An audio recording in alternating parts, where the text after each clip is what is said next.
ଓಂ ସାଇରାମ। ମୁଁ ପଦ୍ମାବତୀ ଆପଣମାନଙ୍କୁ ସ୍ୱାଗତ କରୁଅଛି ପଦ୍ମାବତୀ ଭକ୍ତି କ୍ରିଏସନକୁ। ମୋର ପ୍ରିୟ ବନ୍ଧୁଗଣ, ଆଜିର ବିଷୟବସ୍ତୁଟି ହେଉଛି ପ୍ରତ୍ୟେକ ଆତ୍ମଜ୍ଞାନ ଲାଭ ପାଇଁ ଯୋଗ୍ୟ।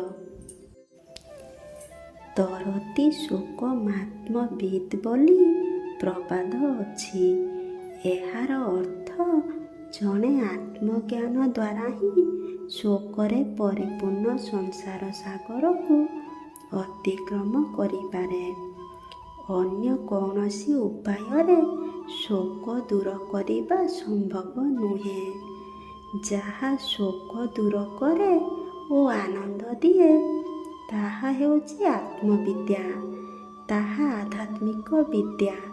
ସୁତରାଂ ଆମେ ଅନୁସନ୍ଧାନ କରିବା ଦରକାର। କିଏ ଏହି ଆତ୍ମବିଦ୍ୟା ଗ୍ରହଣ କରିବାକୁ ଯୋଗ୍ୟ? ବାଳକ, ବୃଦ୍ଧ, ମହିଳା, ପୁରୁଷ ବା ଅନ୍ୟ କେହି? ଏହିପରି ଭାବରେ ଅନୁସନ୍ଧାନ କରି ଚାଲିଲେ ଆମେ ଉତ୍ତର ପାଉ ଯେ ପ୍ରତ୍ୟେକ ବ୍ୟକ୍ତି ଆତ୍ମଜ୍ଞାନର ପ୍ରଦୀପ ଉଜ୍ଜୀବିତ କରିବାକୁ ଯୋଗ୍ୟ। ତୁମେ ବୈଷୟିକ ବିଦ୍ୟା ଦ୍ୱାରା ନାମ ଓ ଯଶ, ସମ୍ମାନ ଓ ପ୍ରତିଷ୍ଠା ଅର୍ଜନ କରିପାର, କିନ୍ତୁ କେବଳ ଆତ୍ମବିଦ୍ୟା ବଳରେ ତୁମେ ଭଗବତ ଅନୁଗ୍ରହ ଅର୍ଜନ କରିପାରିବ ଏବଂ ଦିବ୍ୟ ଆତ୍ମତତ୍ତ୍ୱ ଲାଭ କରିପାରିବ। ବୈଷୟିକ ଶିକ୍ଷା ବା ଧନ ବା ସୁବର୍ଣ୍ଣ ବା ଭୌତିକ ଅଧିକାର ଆମକୁ ଏହି ପରମ ଜ୍ଞାନ ଅର୍ଥାତ୍ ଆତ୍ମବିଦ୍ୟା ଲାଭ କରିବାରେ ସାହାଯ୍ୟ କରିପାରିବ ନାହିଁ। କେଉଁ କୂଳରେ ବାଲ୍ମୀକି ଥିଲେ ଅନ୍ତର୍ଭୁତ, କେଉଁ ଗ୍ରାମରେ ନାରଦ ହୋଇଥିଲେ ଜାତ, କେତେ ଧନ ଥିଲା କୁଚେଳ ସଂଗ୍ରହ, କେତେ ଶିକ୍ଷା ଆହରଣ କଲା ଗଜରାଜ, ଏଧରାରେ ଧ୍ରୁବର ଆୟ ଥିଲା କେତେ, ଚିହ୍ନା ହୋଇଥିଲା ପରା କେତେ ଜ୍ଞାନୀ ସତେ। ତୁମେ ଏହିପରି ଭାବରେ ଅନୁସନ୍ଧାନ କରି ଚାଲିଲେ ଏହା ପ୍ରମାଣିତ ହେବ ଯେ ରାଷ୍ଟ୍ରୀୟତା, ଧର୍ମ, ଜାତି, ଧନ, ଭୌତିକ ସମ୍ପତ୍ତି ଇତ୍ୟାଦିର ଦେବତ୍ୱ ଉପରେ ଆଦୌ କୌଣସି ପ୍ରଭାବ ନାହିଁ।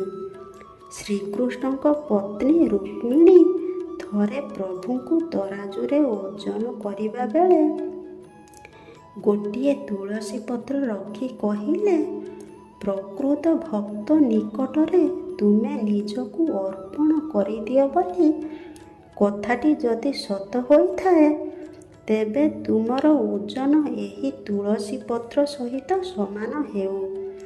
ଆଉ ଦେଖ, ଗୋଟିଏ ପାଖରେ ଶ୍ରୀକୃଷ୍ଣ ଓ ଆର ପାଖରେ ତୁଳସୀ ପତ୍ର, ତରାଜୁର ଦଣ୍ଡ ଠିକ୍ ସମାନ ଭାବରେ ରହିଲା।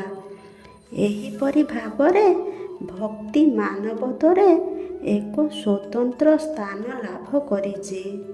ଶ୍ରୀକୃଷ୍ଣ କହିଛନ୍ତି, ଯୋ ମଦ୍ ଭକ୍ତଃ ସ ମେ ପ୍ରିୟଃ। ଯେ ପୂର୍ଣ୍ଣ ଭକ୍ତିର ସହ ମୋର ଉପାସନା କରେ ସେ ମୋର ପ୍ରିୟ। ଏହାର ଅର୍ଥ ନୁହେଁ ଯେ ଆମେ ବୈଷୟିକ ଶିକ୍ଷାକୁ ଉପେକ୍ଷା କରିବା। ତୁମର ଆତ୍ମବିଶ୍ୱାସ ଏବଂ ତୁମ ନିଜ ଉପରେ ଓ ଭଗବାନଙ୍କ ଉପରେ ବିଶ୍ୱାସ ରହିଲେ ମାନବୀୟ ସ୍ୱଭାବ ମହାନତା ହାସଲ କରିବ। ସେଥିପାଇଁ ବିବେକାନନ୍ଦ କହିଥିଲେ, ତୁମେ ନିଜ ଉପରେ ବିଶ୍ୱାସ ଏବଂ ଭଗବାନଙ୍କ ଉପରେ ବିଶ୍ୱାସ, ତାହା ହିଁ ମହାନତାର ରହସ୍ୟ। ପ୍ରଥମେ ମନୁଷ୍ୟ ଦିବ୍ୟତ୍ୱ ଉପରେ ପୂର୍ଣ୍ଣ ବିଶ୍ୱାସ ବୃଦ୍ଧି କରିବା ଉଚିତ।